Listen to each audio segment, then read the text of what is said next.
മഞ്ചാടിയായിട്ട് തോന്നി. എന്നാ അല്ലാട്ടോ, കാരണം എന്റെ ഇവിടെ മഞ്ചാടി ഇല്ലാന്ന്. ഇനിയിപ്പൊ മഞ്ചാടി എവിടെന്നെങ്കിലും ഒപ്പിച്ചാലും മഞ്ചാടിയിൽ ഈ തൊളയിടുന്ന കിടുതാപ്പി എന്റെ ഇല്ലാന്ന് പറഞ്ഞ് നമുക്ക് അങ്ങനെ ചുമ്മാ തോറ്റു കൊടുക്കാൻ പറ്റുമോ? ഓണത്തിന് ഒരു മഞ്ചാടി മാല ഇടണം തീരുമാനിച്ച സ്ഥിതിക്ക് വെച്ച കാലം ഇനി മുന്നോട്ട് തന്നെ ഉപ്പ് തൊട്ട് കർപ്പൂരം വരെയുള്ള എല്ലാ സാധനങ്ങളും ഇപ്പൊ ക്ലേ വെച്ച് ഉണ്ടാക്കുന്നുണ്ട്. അപ്പൊ ആ ക്ലേ വെച്ച് കുറച്ച് മഞ്ചാടി കുരുകൾ ഉണ്ടാക്കാനാണോ പ്രയാസം? എപ്പോക്സി ക്ലേയോ എയർ ഡ്രൈ ക്ലേയോ ഏത് ക്ലേ വേണമെങ്കിലും ഉപയോഗിക്കാം. പക്ഷെ സൂചി കൊണ്ട് ആ തുള കൊടുക്കുന്ന സമയത്ത് ക്ലേ കുറച്ചൊന്ന് ഇത്തിരി ഉണങ്ങിയെന്ന് ഉറപ്പ് വരുത്തണേ. ഈ ഓണത്തിനപ്പോ പൊളിക്കല്ലേ. നിങ്ങൾക്ക് ഇഷ്ടമായ ഒരു റെഡ് വാട്ട് തരണേ.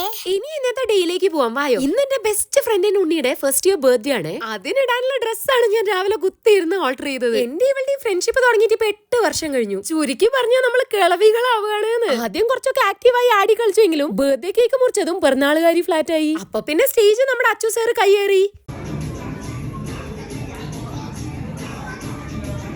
നമ്മുടെ കുറച്ച് സ്റ്റേജ് പെർഫോമൻസും കൂടെ കഴിഞ്ഞപ്പോഴേക്കും വിശപ്പിന്റെ വിളി വന്നേ. ഭക്ഷണം വിളമ്പി എന്റെ ഇലയിലേക്ക് വീഴേണ്ട താമസം ഒരു കുഞ്ഞു കൈ വന്ന് എല്ലാം എടുത്തോണ്ട് പോകും. അങ്ങനെ ഇതോടെ എനിക്കൊരു കാര്യം മനസ്സിലായി. ചെറുക്കൻ ഇനി മുതൽ വേറെ തന്നെ ഇല വാങ്ങി തുടങ്ങണം. തിരിച്ചു വരുന്ന വഴിക്ക് ഞാനൊന്നും എല്ലാം ഉറങ്ങി വരുമായിരുന്നേ. പക്ഷെ സമ്മതിക്കൂല.